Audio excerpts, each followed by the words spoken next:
In a world gone mad, only one man, okay maybe more, had the courage to ramble on incoherently. The show is up and the reviews are in. This is the show that many people have described as good. Uninterrupted, Wednesday nights on Tag TV. We're good? Okay. Welcome everyone. Allahu Akbar Mesami. Tonight may be our last night. Well, probably not the last night on the show, as the censors have started to take notice. Good news, we are famous. I'd like to say a big shout out to the YouTube Trust and Safety team right now watching, the Toronto Star and BuzzFeed reporters watching the show. Your support means a lot to us, both me and the viewers. We all appreciate the hard work you do at BuzzFeed /Toronto Star /YouTube censorship department. So we'll get into that at the end of the show, on the sort of why can't we have nice things part. But today we have to talk about terrorist training camps. Believe it or not, I think terrorist training camps are a bad thing. I think it is bad that people train small children to commit terrorist attacks on their peers. I know, a bit of a controversial opinion, but hey, that's what I'm here for. Bonus opinion, I'm going to also put forward that I think it's newsworthy when someone gets caught with their second terrorist training camp and their father is a big deal. So we'll get into all that goodness. And we got our own terror plot in Toronto. Well, no, sorry, scratch that. Two people, a father and son, just happened to be found with explosives in their house in Toronto, and it is nothing to do with anything, and it is a threat to no one. That is the official position of our government. What else? Justin Trudeau land is upon us. Soon we will learn what media outlets, probably not this show, are qualifying for the $600 million media bribe. I will get into that again because it is a threat to our democracy and way of life.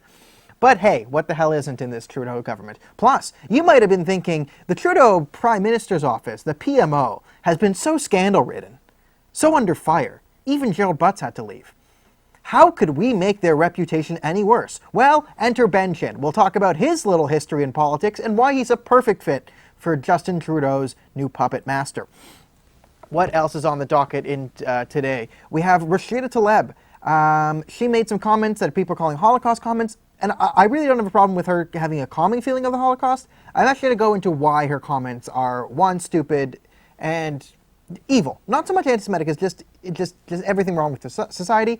And finally, we will talk a bit about Iran, because people are talking about the war drums being beaten. What is the Trump administration actually saying on Iran? What is Iran actually doing? What is this most recent flare-up all about? I will get into all of that, and we will all have a much better life. So, welcome Toronto Star and people who are watching the show not for sabotage reasons. Let's get started. So you might have remembered a couple months ago when a terrorist training camp was found in New Mexico.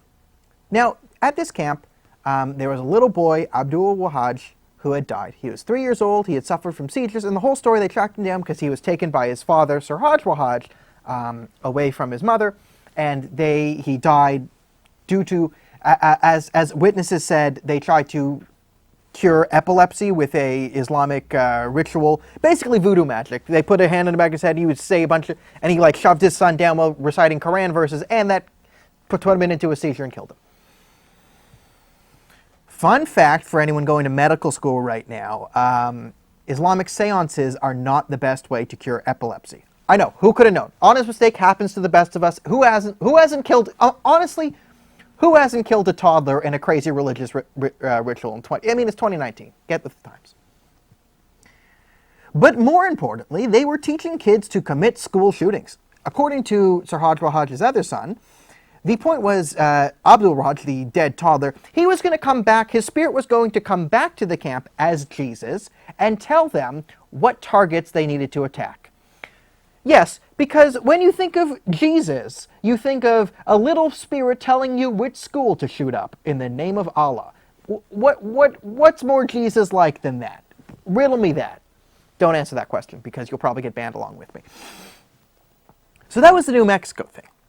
Very interesting. So show the terrorist training camp in New Mexico picture, because we got that. Here's a nice little camp. People were complaining. People tried to say, hey, it's just regular Americans. Right? That's what they're doing. This is Islamophobia. Right? Yes, Rashida Talib, Ilhan Omar, that was Islamophobia. Right? Look, it's just a normal summer camp. Right? You take your kids, you live in a tent, you put up a little barricade, you have a shooting range, good old Boy Scout funds, What? Name me someone in the Boy Scouts who hasn't trained how to commit a school shooting. I'm waiting. Okay, probably are some people. So that was New Mexico. Then, this week, they found another one in Alabama. And it gets weirder, because you remember when that story just disappeared? Hey, we found a dead toddler at a place run by Sirhaj Wahhaj.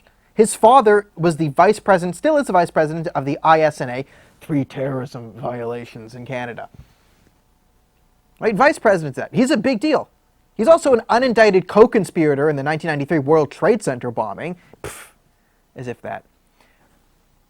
The plot thickens, because, okay, so there's 2 Sirhaj Wahhajs here in this story. There is Senior and Junior. Junior is the one tied to all these terrorist training camps. There's another one in Alabama connected to a group run by Sirhaj Wahhaj Jr. So Junior is allegedly a child kidnapper, a child, is it murder or death by reckless endangerment? It's quasi-murder because they abducted him without any of his medicines for seizures and tried to cure them with hocus-pocus nonsense, and he died. Incitement to massacre, excitement to violence, terrorism training, whatever you want to call teaching kids how to shoot a school up. All of that. Okay, he's accused of all of that. Then we find another one. So 2. There's a second training camp they just found in Alabama. 2 of those under Sirhaj Wahhaj's name. Now, who is Sirhaj Wahhaj Sr.? Because he's a pretty big figure. And it's important to note that Sirhaj Wahhaj Sr. has not commented on anything. Has not said, hey, that's my son, and I really tried to reach Sirhaj Wahhaj Jr., but he just, he experienced racism and then went boom. It happens. I disavow. Nope. He's under the impression this is just Islamophobia. Who hasn't put up a camp in New Mexico and taught their kids how to kill people? I know I have. It's where families and I, some go skiing, some go to the Caribbean, some go to terrorist training camps. We all do what we want to do. But Sirhaj Wahhaj does not condemn this. He's also, as I said, an unindicted co-conspirator in the World Trade Center bombing.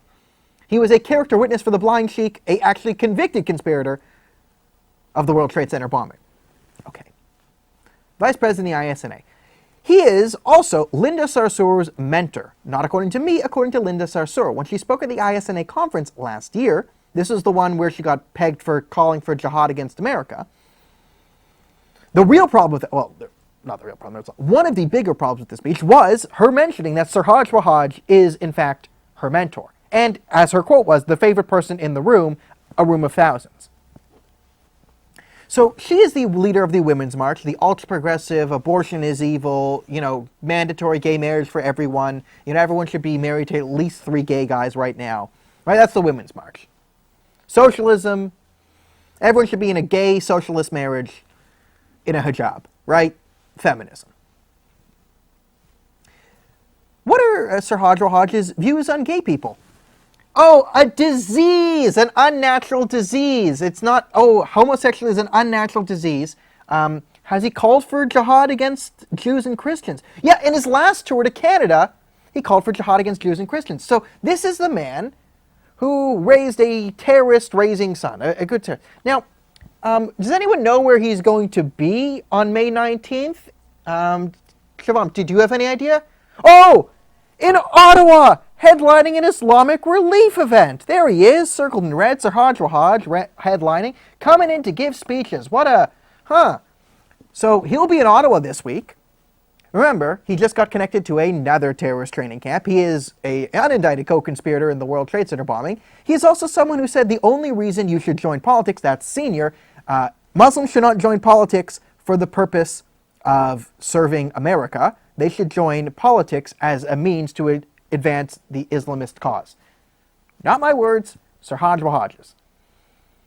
So this man is headlining Canada events, And now remember, last time he was in Canada, he preached for jihad against Jews and Christians. Also remember, this show just got a couple YouTube strikes, and we had a hit piece in the Toronto Star, because apparently, me reporting on someone saying jihad against Jews and Christians in Canada, don't join politics for your community, join it for your religious causes, unindicted co-conspirator, has a son who's just caught with another terrorist training camp. I can understand one terrorist training camp. I really can't. This is sarcasm. I understand one terrorist training camp. But another terrorist training camp? You know, these are the things you have to disavow. I don't think it's fair to make random Muslim, like the lady beside him here, Dahlia whatever her face is. You know, some just random lady in a hijab. Random lady in hijab does not have to explain to any of us that she disavows 9/11 or anything like that. It is assumed with charity that you do not support ISIS, you do not support 9/11.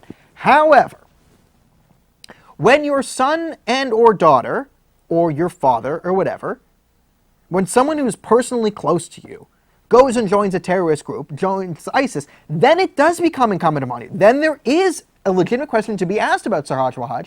Do you support your son in what he's doing vis-a-vis taking kids out of their homes and training them to commit school shootings? Now the answer is probably no in public. Maybe no. We don't know what his opinions are because he's pretty big on jihad against Jews and Christians, pretty big on blowing up World Trade Centers. Right? Then it becomes incumbent upon him because one, he is a major figure in the community. Right? He's headlining this event. He's a cross the border headliner. Right? Thousands of people listen to him. He has a big audience. And his son has committed quasi-terrorist acts. That demands some sort of investigation, some sort of prodding. Do you support this? Hey, your son's been accused of this. Hey, your son's been linked to this. And you've been linked to this. Do you disavow anything you've said? Is homosexuality still a disease, Sirhaj?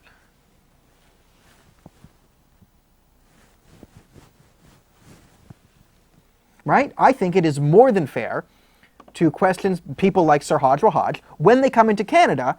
What are their views? Your son just had another terrorist training camp. Should we train kids to kill people?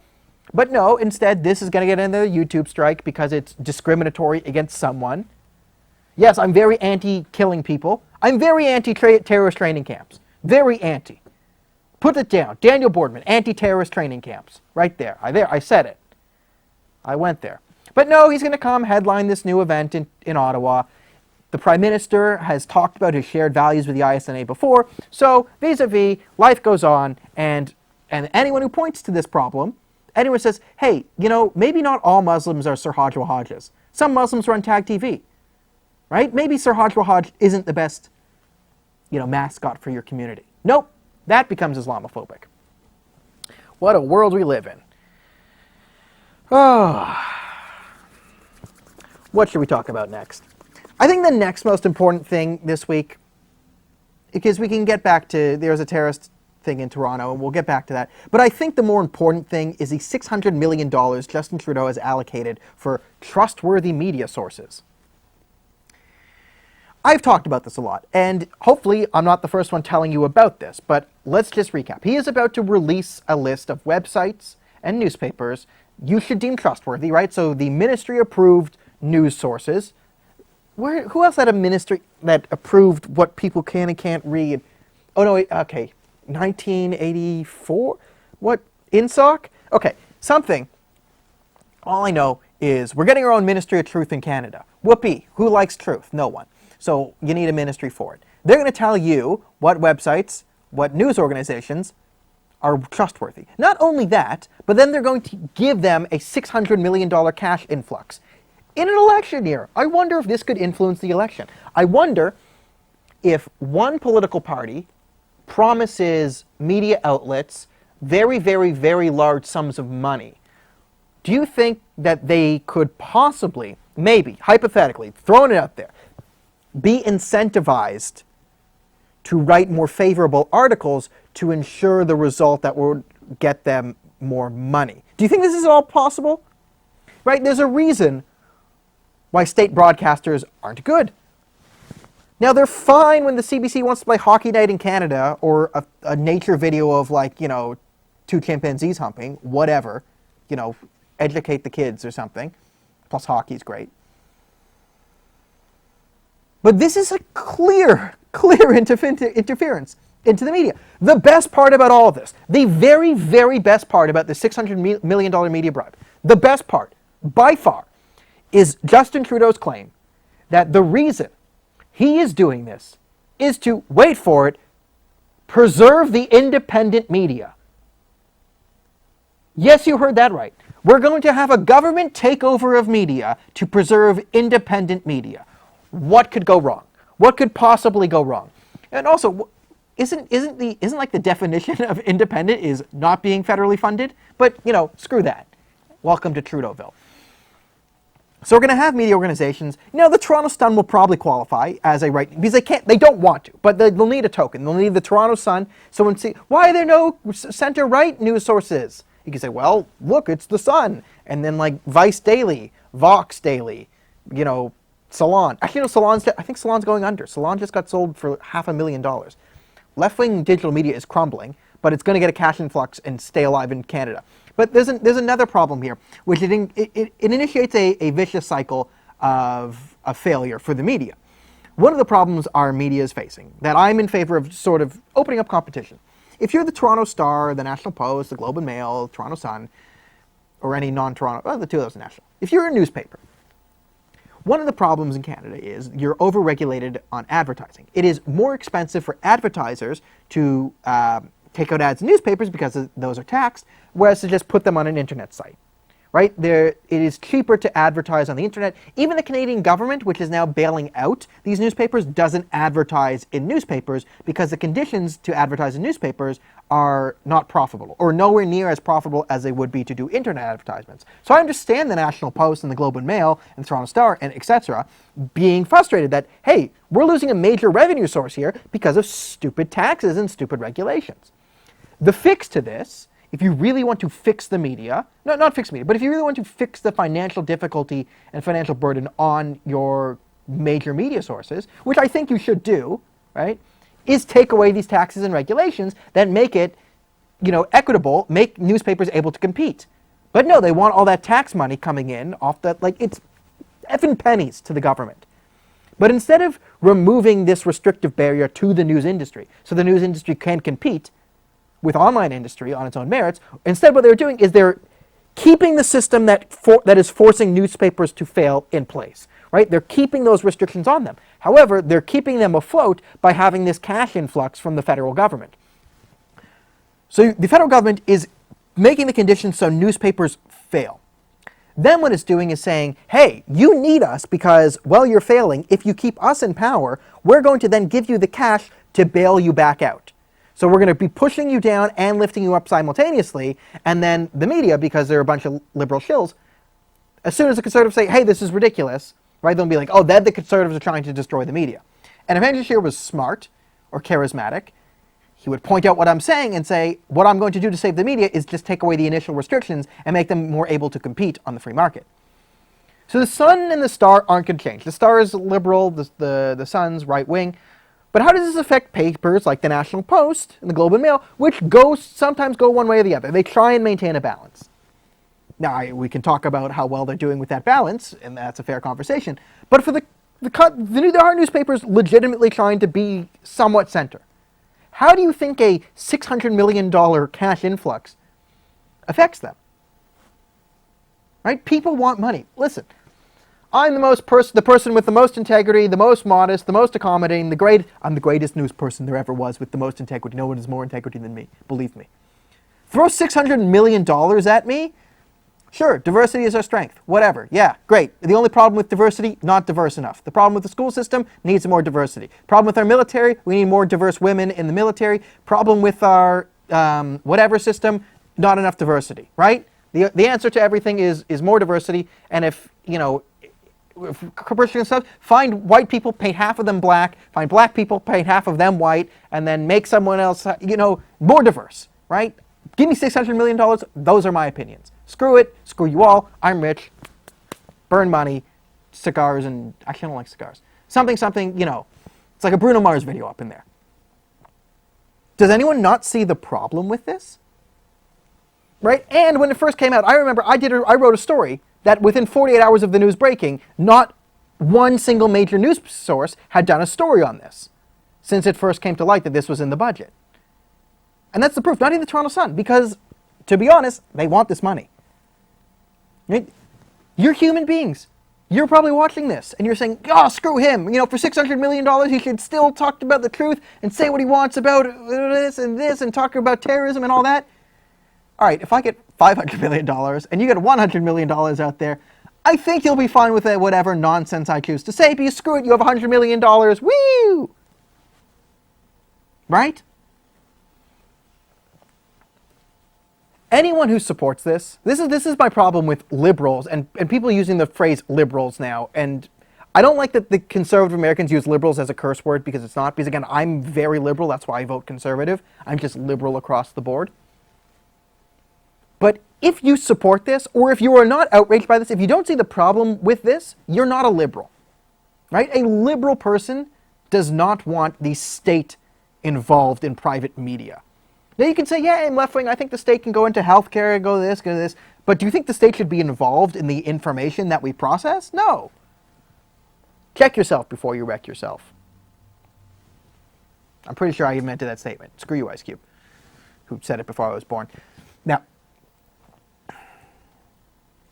I think that's pretty clear-cut. Bribing media, bad news bears. How did the Prime Minister office get any worse than it is right now, right? There's been so many scandals, so many interference nonsense, so much corruption that they're just thinking, how do we rehabilitate the image of the PMO? And the PMO's image first started to deteriorate in the Jody Wilson-Raybould case. If you remember Wilson-Raybould case, this is when, allegedly, totally reality, allegedly, she wanted to stick with the independent decision of the independent prosecutor, right? There's an independent legal system that made a decision on SNC-Lavalin. As the Justice Minister, Jody Wilson-Raybould agreed with the decision, thought a deferred prosecution didn't qualify in SNC-Lavalin, and respected the independent judiciary. She was then pressured by the Prime Minister's office to change her viewpoint. Also, Michael Wernick, Bill Morneau, and his Chief of Staff Ben Chin were also named as in Senate testimony as people as the main bad behaviors in this. So Ben Chin was not in the Prime Minister's office. He was in like Bill Morneau's equivalent of the Prime Minister's office. He was Bill Morneau's Gerald Butts, and he was also named in this. So who do you think got promoted into the Prime Minister's office today? If you guess Ben Chin, oh boy, you're right. So let me get this straight. The Prime Minister's office, which has been racked with scandal for being way, way, way worse than anyone's worst nightmare of what they accused Stephen Harper of being. Right? Omar Carter. The reason he got $10.5 million is because the PMO's office interfered and then the decision came down. The 3 people who were detained in Syria got $31.5 million because of a call from the Prime Minister's office. Right? There have been exponential scandals coming out of the PMO.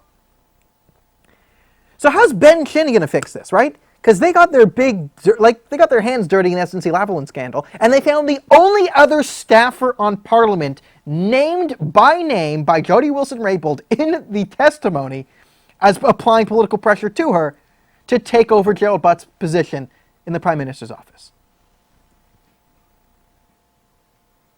Who runs this show? An idiot. We know that. But moving on. Now, Ben Chin got a long record in politics, and not a lot of it good. He first came into Ontario provincial politics under Dalton McGuinty, where he helped instigate and implement the gas plant scandal. Yes, him and Gerald Butts were implicated in the gas plant scandal. This is where they essentially bought a gas plant and then shut it down at the loss of billions to buy more votes in a riding during an election year. Also, green energy in Ontario is just an unmitigated disaster in every single metric, but that's a 15-minute rant for another day. So he was in the part of the gas plant scandal.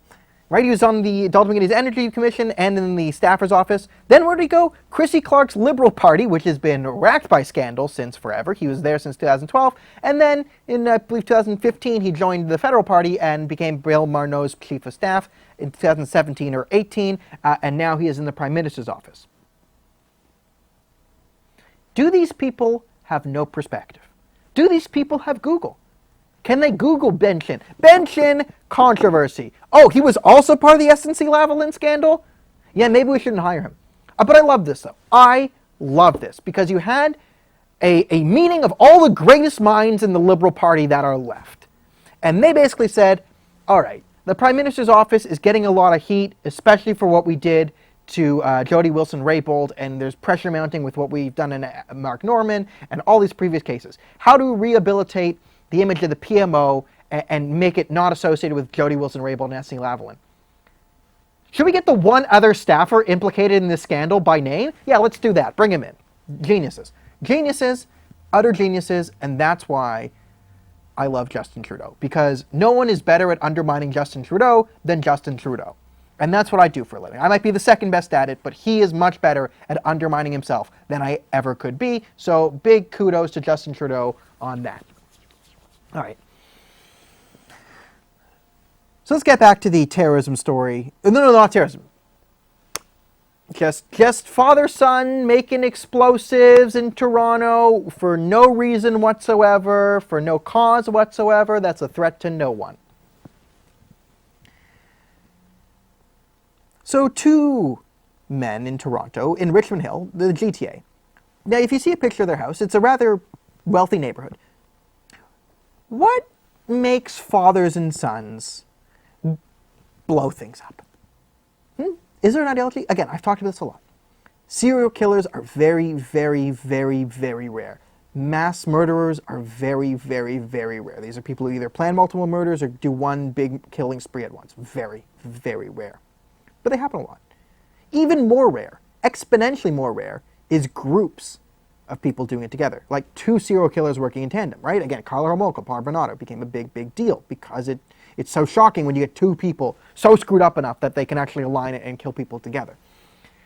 And the only thing that tends to bind groups of people into doing murders acts together is a shared ideology.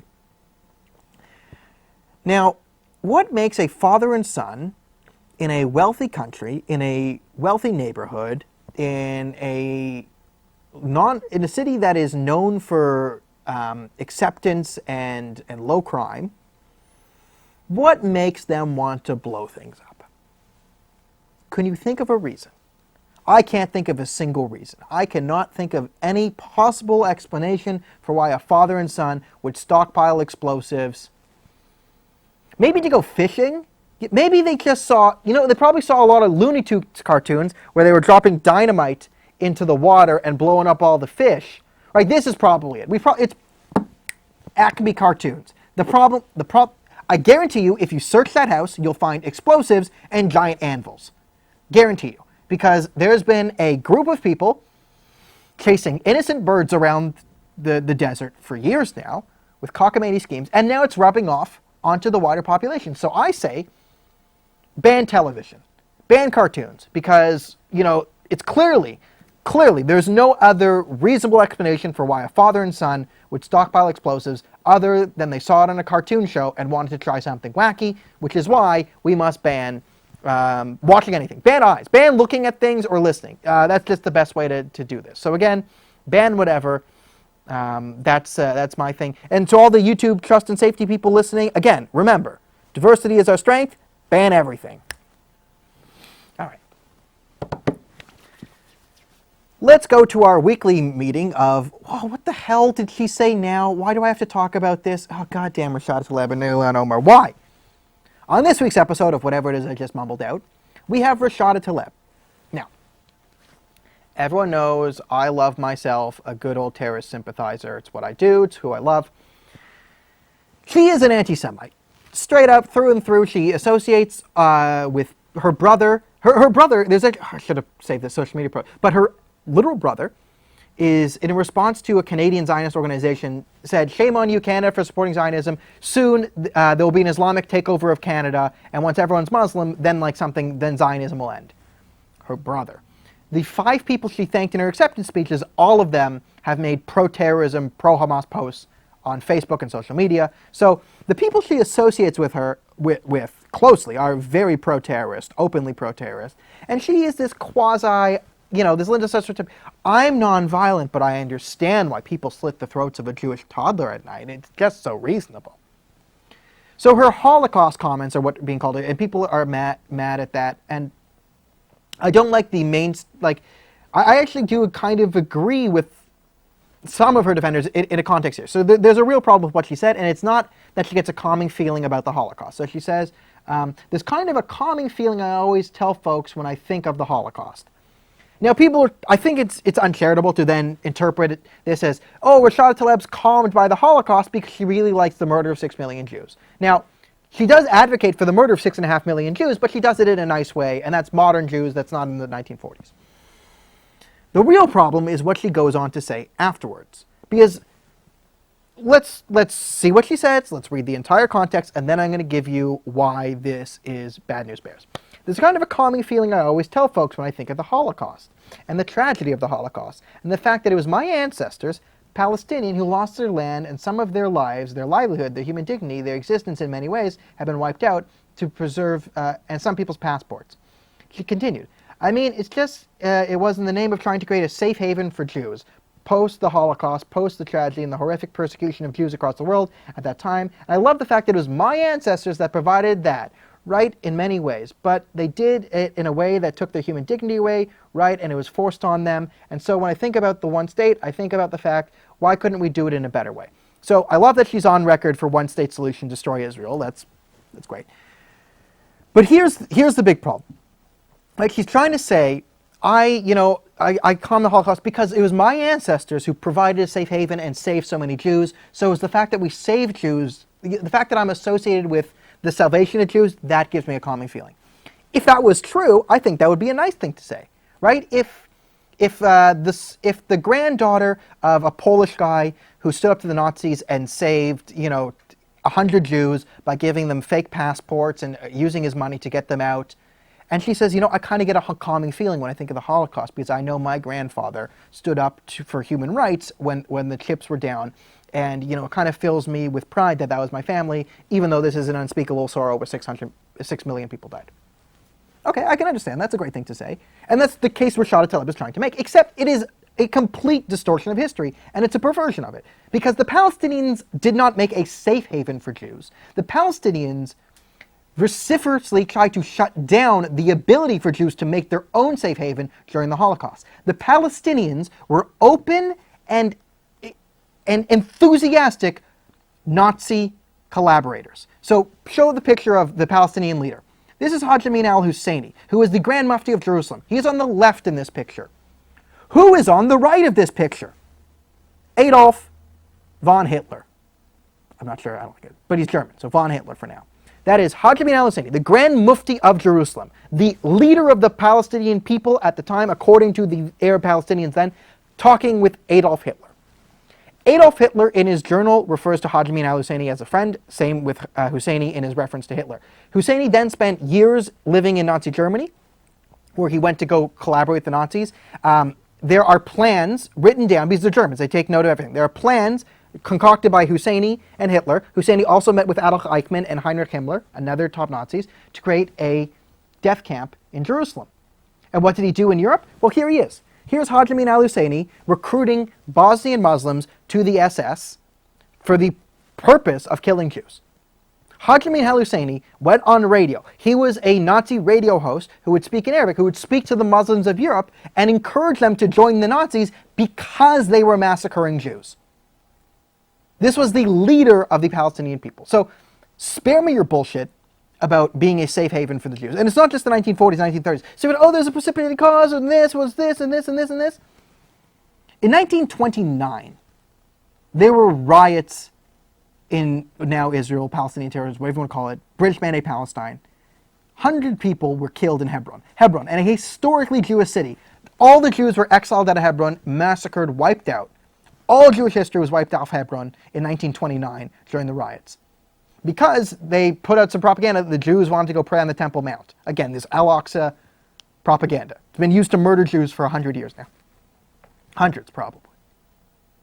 The Palestinians massacred Jews in 1929. Then, when things in Nazi Germany started to get really bad and Jews tried to flee to the British Mandate Palestine, Jews tried to go to Palestine, Then what happened? There were the Arab riots and Arab revolts. From 1936 to 1939, Arabs massacred British soldiers and Jewish farmers left, right, and center. The Qassam rockets, the rockets that fly into Israel, they named after Qassam. He was openly on forward of encouraging Muslim men to go into Jewish settlements and Jewish neighborhoods at night and slit the throats of the women and children as a means of intimidating the enemy. Big hero of Palestine in the 1930s. Then you had the British White Papers, which limited Jewish immigration to mandate Palestine and then stopped it, right? They literally, the Arab Palestinians prevented Jews from getting to the Palestinian territories during the Holocaust because lots of Jews started to try and make their way to mandate Palestine during the 1930s because of rise in anti-Semitism. And they were deported and turned away because of the Arab Muslim leadership led by Hitler's personal friend Haj Amin al-Husseini, who had plans to continue the final solution in Jerusalem. There were plans for death camps in Mandate Palestine if Germany won World War II. So here's why Rashida Talib is being an anti-Semitic jerk here. Because what she's trying to make the thing is, she's trying to say this. I'm so happy in my Palestinian people because we're so kind and loving that we accepted the Jews with open arms in the moment they needed them most. But then those treacherous Jews, they turned on us. And they turned us into the victims. They made a Holocaust against us. And we're so peaceful and we're so kind. That's why it happened. The only reason the Palestinians are suffering now is because they're too nice. So nice. Except the exploding ones, but especially the exploding ones. So nice, so kind, and those treacherous, treacherous Jews. They turned on us. We let them in right after the Holocaust. We let them in, and then they took over. Not to mention the fact that all the functioning apparatuses of the Israeli state were in place before the 1930s, leading up to the 1940s. Right? That is why this is anti-Semitic, because she's using anti-Semitic tropes, historic anti-Semitic tropes, to fill in a narrative, a historical narrative. There is not a chance in hell that Rashida Talib doesn't know what Haj Amin al-Husseini stood for. There is not a chance in hell that she actually believes that the Palestinians had been lifelong friends of the Jews. There is not a chance in hell she believes that. If Alexandria Ocasio-Cortez said that, she's dumb, she doesn't know anything, fine. But Rashida Talib, who is in Congress, in her words, to represent her Palestinian people, I guarantee you she knows the history. I guarantee you she knows her ancestors were enthusiastic Nazi collaborators. But instead she reverts history on its head to make the case against Israel and then the one-state solution. Again, she doesn't acknowledge Israel has the right to exist in the first place, which is this whole conflict. Right? This whole Nakba Day, it's so complicated. If anyone tells you that Israel-Palestine is a complicated issue, they're lying to you or they don't know what they're talking about. The fundamental thing is, does Israel have a right to exist? Can it just exist? Israel's saying, do we exist? And everyone says no and starts blowing themselves up. And then we have to find middle ground. Will Israel just not exist anymore? It's bullshit. And people drives me nuts. So we have to do that about every week. Next week it might be Ilhan Omar who says something ridiculously anti-Semitic that the left adores. So every time Omar and Talib said something crazy anti-Semitic and then the left rushes to defend her, I'll be there. And then YouTube will be there the next day to take it off of your screens. Vis-a-vis, c'est la vie. I don't know what I'm supposed to say there. All right. You're here because you like when I ramble about things. So let's explain Iran and the United States right now. So there is some fears in a lot of circles of America going to war with Iran. Ilhan Omar and Ocasio-Cortez, the four harpies of the Democratic Party, are really pushing this. Trump is trying to push us into war with Iran narrative. Now, I've made my views on intervention, especially Iran, explicitly the Iranian situation, quite clear, but I'm going to make them so again. I do not believe boots on the ground in Iran is a good idea. In fact, I believe it is a very, very, very bad idea. I do believe, though, that we should be taking actions against the Islamic Republic governing Iran because they are an evil regime that is actively trying to destroy us and our allies. Okay? So when I say this, I don't mean, how do we work against them? What, kill them, blow them up, start a war? You don't have to start a war to work against people. You can put economic sanctions. So when Trump rolls out the sanctions are coming, decal on his office, that is great. Tough rhetoric on Iran. Talk about sanctions. They are a horribly abusive terrorist regime that is a quasi-communist terrorist utopia or dystopia. So I'm in favor of taking action against Iran. Now, you have to understand a bit about how Iran functions right now and then what they're doing to understand the most recent flare-up. Because this is what people in the State Department are talking about, and most of them in the State Department are actually saying, no, we don't want a war with Iran, but we do want to stop Iran. So the Islamic Republic runs Iran. That's the government system. It is a Islamist system. It is Khomeiniist. It's like the Muslim Brotherhood and ISIS rolled into one. There is a supreme leader. His name is the Ayatollah. Right? He is completely exempt from the Constitution. The Constitution doesn't apply to him, and he has complete veto power over everything said in the government. Now, people say Iran's a democracy. It is actually the most clever fake democracy I've ever seen, the Islamic Republic. The way it works is, so the supreme leader has veto power over everything in the government, but there are elections for prime minister. They eliminated the prime minister, for president, and for Congress, and for other things. So the presidential election, actually there is an election where people vote for who the next president is going to be. That is currently Rouhani. And you think, oh, wow, Iran's a democracy. Hold up. There's also something in Iran called the Guardian Council. It is made up of 12 members. So of the 12 members of the Guardian Council, 6 of them are clerics. They are directly appointed by the supreme leader. The other 6 are legal experts who are directly appointed by the head of the judiciary. Okay, there's a balance until you take into fact that the head of the judiciary is appointed by the supreme leader. And again, if he appoints someone he doesn't like, he has complete veto power over this entire thing. So in order to keep a hands-off approach and continue the fake democracy that Vox will tell you about, the Guardian Council, its function is, in order to get on the ballot in any election in Iran, you have to go through the Guardian Council. So the Ayatollah and his little cronies, his chief cronies, screen everyone running for anything anywhere in the country. And then if you pass their test, so if they know you're an Islamic Republic loyalist, you can then get on the ballot. So that's why the reformer, when you hear, oh, Rouhani's a reformer, there's no such thing as a real reformer in Iranian politics. Reformers are just the least crazy person the Islamic Republic puts forward. That person's called the reformer, and the others are the hardliners. And they get elected depending on who's more, a reformer fools Obama, so he got elected during Obama's age. They'll probably switch to a hardliner soon, depending on if Trump's still in office, to sort of rally the base. Now, the power structure in the Islamic Republic works like this. The supreme leader has complete power, but he keeps power because Iran is a military, but it also has a paramilitary force called the IRGC, which Trump has designated a terrorist organization because it's a terrorist organization. Part of the IRGC, so they're a paramilitary force, they're like the SS, an ideological military force. Like the Nazi SS, that's the IRGC, except the IRGC is the same size as the army, and they control all the guns in the country. Now, the Quds Force is their international branch. So they have the FBI, which acts as an oppressive force within their own system. That's not important now. The Quds Force, headed by Soleimani, they have a lot of power. Right? They have almost complete power in the Iranian system, the IRGC. That's why they'll have a big say in who gets elected next, because they're sort of outside the power system, but they have all the guns. So, Wild West. Part of their mandate of the Quds Force, by the way, Quds means Jerusalem, so other than destroying Israel, which is always up there, part of their idea is to spread the revolution, the Islamic Revolution, which is a Shia Islamist revolution, to all parts of the globe.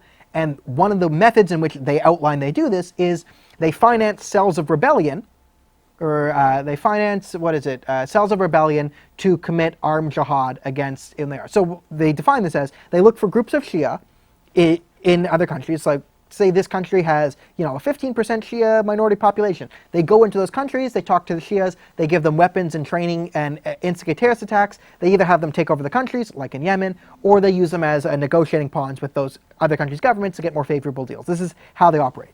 Now, they've also planned the IMA bombing in Argentina, and they blew up a Mykonos restaurant in Germany, so your standard terrorist acts and assassinations throughout the board, across the world. But the more important thing is what they do with these cells of resistance. So, the Yemeni civil war, a brutal civil war fought by inhumane Iranian proxies and inhumane Saudi proxies and inhumane Saudis, and it's a mess. But it started because the Houthis, who are Shia minorities, a tribe in Yemen, the IRGC went over to them, trained them, gave them lots of military and weapons, and helped them instigate a coup which took over the ruling Yemeni government. The problem is, Iran and Saudi Arabia are not friends. In fact, they hate each other. Like, if you think that Arabs hate Israel, they do. They really do. The hatred from Arabs towards Israel is just more showy. It's more like, we get up there, kill the Jews, stab them. Saudi, the hatred between Iran and Saudi Arabia is like 10 times worse, because they know the other side is crazy and actually trying to kill them. Because the Arabs know the Israelis just want to stand there and farm their farms and live their lives. How evil. But the Saudis really want to kill the Iranians, and the Iranians really want to kill the Saudis. So Saudi Arabia, of course, is not going to have an Islamic Republic proxy right on its ass in Yemen. It's not going to happen, right? They're already flying missiles into Saudi Arabia. Now, the escalation in the cause here is Houthi rebels, under the direction of the IRGC, because everything they do is under the direction of the IRGC, have fired on important oil fields and refineries in the Saudi Gulf. So this is actually an escalating point to that war, because you're not going to get the Saudis to withdraw from a war when you have a hostile country who wants your destruction right on your border, who is actively firing missiles at your important economic resources. It's just not going to end a war. We all wish the war in Yemen would be over, because it's fought by barbarians on all sides and people are suffering, but to be honest, it's not going to. So in response to this, the American government did the right thing. They did not abide by the Islamic Republic's BS of, oh, we're not involved, we're a peaceful country, right? Because the Islamic Republic gets on their own TV and says, we told the Houthis to do this, we're so great, we're the IGC, we're the most powerful, we're going to take over the world, we're going to destroy Israel, we're going to destroy America, we're going to destroy Canada, we're going to destroy Europe, we're going to destroy this, we're going to destroy that, come here, we're going on, jihad for all, right? They get up there and they openly say this on TV, they say it to their citizens, they proud it, they step on American flags, they step on Israel flags, they yell death to America, blah, blah, blah, blah.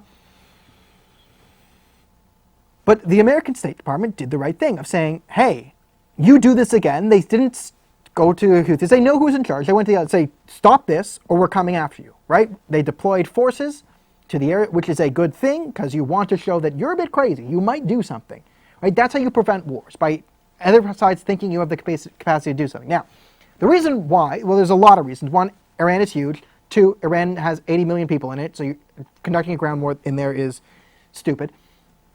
But three, more popular than death to America and death to Israel in the streets of Tehran right now are death to the Ayatollah and death to Palestine. Now, they don't, death to Palestine is just, that's more them trolling the regime, because they want them to yell death to Israel and they're just not being used as propaganda points. But the Islamic Republic culturally is ready to collapse. It does not have the support of the people en masse anymore. In the last couple of years, there have been widespread rebellions, widespread protests against the regime in holy cities like Qom, in nowhere regions like Azerbaijan, in the main cities like Tehran. It's all over. Political dissent against the Islamic Republic in Iran is rising. Iranians are actually fighting for human rights. Real feminists are in Iran trying to get rid of the mandatory hijab, and they deserve our full-on support. The problem is, if you go boots on the ground in Iran, you then turn a lot of those people against you. It's just the way things work. So if you want to overthrow the Islamic Republic, which you should want to, because it is an evil regime and it is trying to kill you right now. Is it trying to kill me? Yeah, if you're living in a free country, it's trying to end that. But the way you do it is through economic sanctions. The way you do it is through fighting their proxies outside their borders. So, when they ship money, you don't give them a plane full of money. That's not what you do. So the way you would need to fight Iran is what the State Department is actually saying. Right now what they're saying, Talib and Omar are saying they're laying the grounds for war, they're trying to carry us into another war, Bush, 9/11, blah, blah, blah, blah. What the American State Department is actually trying to do is show that it's not going to play dumb on Iran anymore, which is a good thing, because that's what Obama made a living out of doing. Playing dumb on Iran and then going to negotiate with them, right? Ignoring Iranian proxies and then going to negotiate with the Ayatollah and just completely ignore all the global terrorism aspects. What Trump is doing here is correct, and he's saying, I know you're behind that, you have to stop that, and if you continue that, there's severe consequences.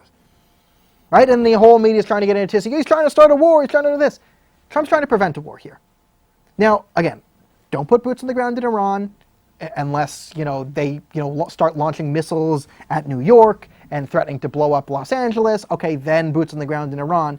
But for now, you have a much better chance of overthrowing the Islamic Republic if you do not put military forces in Iran. What you need is other world leaders. The EU is so, Islamophilic.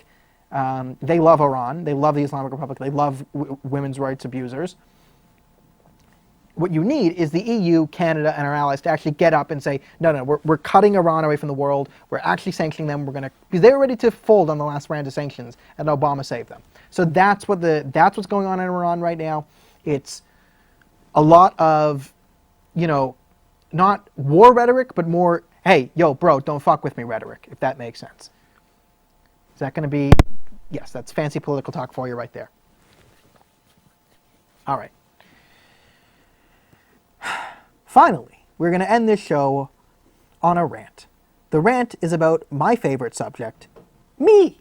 Oh boy. So let's pull up the article from the Toronto Star this week.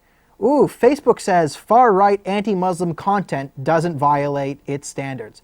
Then there's a picture of a Facebook page in Evergreen, Canada, with our show right there in the claimer, right, Uninterrupted with Daniel Boardman. There we go. Right, so if you remember last week's episode, we mainly talked about Israel and Gaza and what was going on and how Hamas operates. Now, according to Facebook, this has nothing to do with Judaism. According to the Toronto Star, it has nothing to do with Judaism, the Israel-Palestine conflict. You know, religious Judaism, historic Judaism, and cultural Judaism, those have nothing to do with Judaism. It's all just far-right anti-Muslim content. That's what this is, you know? But you gotta love this, because the framing of this, right? Not Facebook says Never Again Canada doesn't violate standards. Never Again Canada has said X and X and X, and we think, no, it's just, we declare it far-right and anti-Muslim. It's all far-right and anti-Muslim. And Facebook literally said, we don't care about far-right anti-Muslim stuff. Not, we looked at it, and it didn't violate our standards, therefore we're wrong.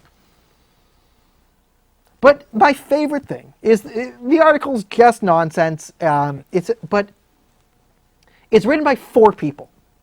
It's literally written by 4 people. So thank you, Alex Boutier, Marco Chown Ovid, Jane Liflin-Zikno, and Craig Silverman. The last 2 work for BuzzFeed. So this hit piece is brought to you half by the Toronto Star, half by BuzzFeed. Thanks for watching the show. We appreciate it. But this is why we can't have nice things as a society.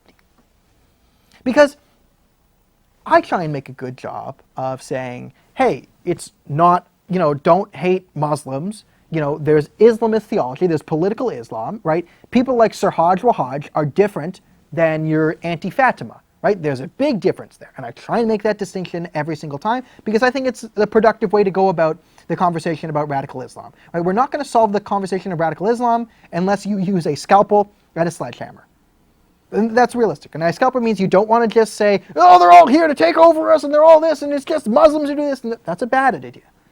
What you actually need is a sledgehammer. Right? You need to say, okay, it's about these groups who said this and this and this and get funding from here and here and here, and here's what you need to do. Right? You need to go hard at the real problem when separating yourself from the average, the everyday people, right? Someone just blew up an abortion clinic somewhere. Does that mean all Christians blow up abortion? No, all right? So we understand that. But if this show is just going to be lumped in as far-right anti-Muslim content, then what's the center? No, honestly, because there are people to the right of me on these issues. There are a lot of people in Canada, no, not a lot, but there's a significant amount of people who will go and take the line, which I think is a ridiculous point, that Islam isn't even a religion. Right? There are people who go on that tangent that Islam isn't even a religion. No, it's quite clearly a religion. Quite clearly. It might have political leanings, and that needs to be curtailed, but we're not going to do that. So, if I'm now lumped in as far-right anti-Muslim, what's the center-right? I'd actually like to know. Toronto Star, BuzzFeed, because I know you're watching, because you're big fans of the show, so hi BuzzFeed. Name me what a center-right position on radical Islam would look like. Seriously, no. Seriously, devil's advocate. Like, I can make a center-left position on radical Islam. I can use devil's advocate to do that, right?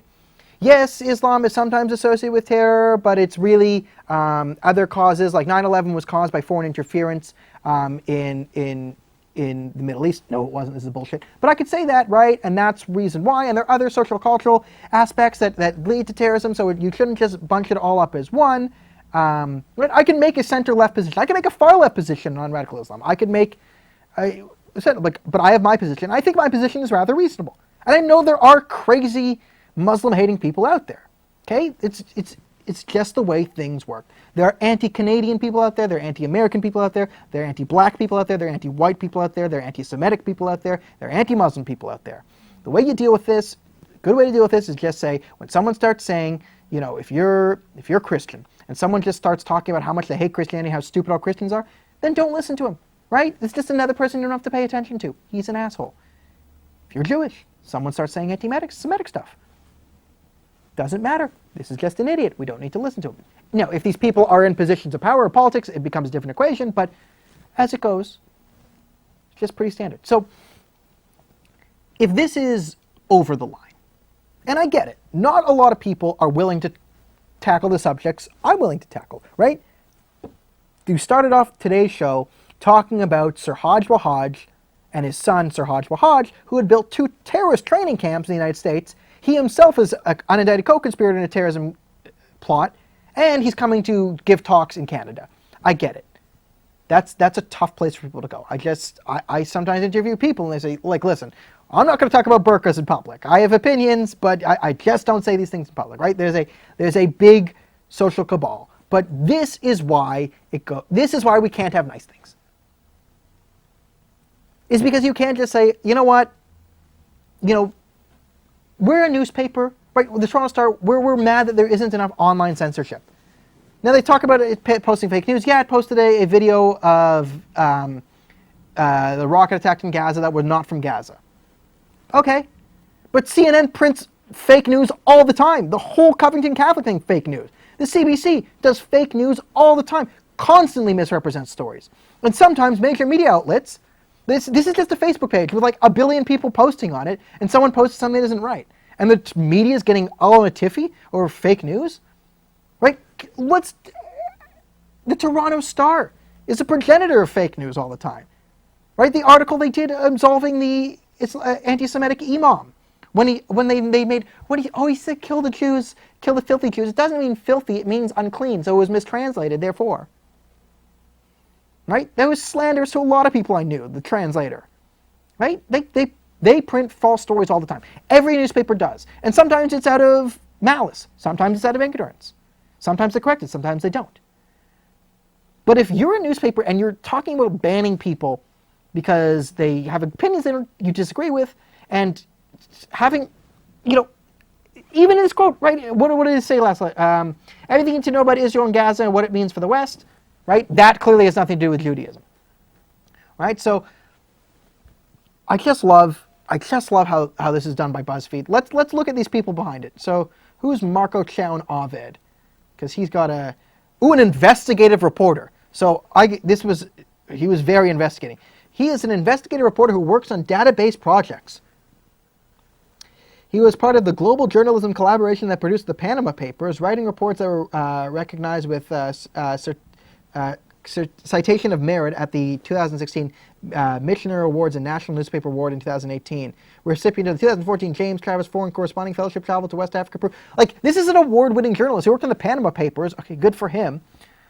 Who's like spending his time, talking about censoring a Facebook page? I'm pretty. It's nice that I merit this much attention. Is Bernie Farber behind this? Bernie, come out. Where are you? Who's Alex? Alex is a national politics reporter with Toronto Star's Ottawa Bureau. Originally from Cape Breton, he covered municipal stories in Halifax and Ottawa. Okay, this guy's a nobody.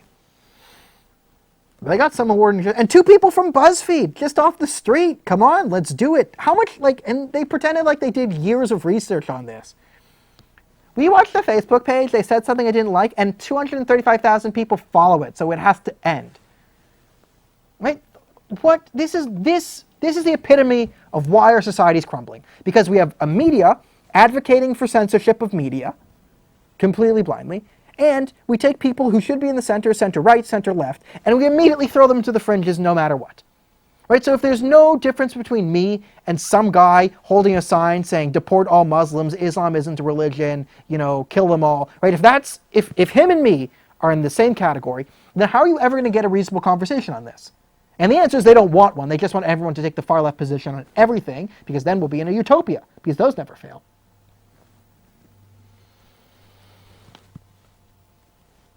So that's what I think of the Toronto Star and BuzzFeed coming after me. And also, apparently, some of these videos have now been taken off of YouTube. So please follow and like this page on Facebook. And if you want to keep the show floating, feel free to donate to the Patreon when this eventually I get deplatformed and everything. So thank you so much for watching this. We will be back here next week, every Wednesday at 6 p.m. If you're interested, there'll be a special episode tomorrow night on the Facebook page. Specifically, it's going to be a productive conversation on Israeli-Palestinian history, and it's an open forum for anyone who wants to ask any questions about the thing, and a judgment-free, just straight answers. No, we're going to try and not yell and whatever. That's going to be tomorrow night. And if you like the show, again, follow, like the page, get a tattoo of my face on your face, and I will see everyone next Wednesday at 6 p.m.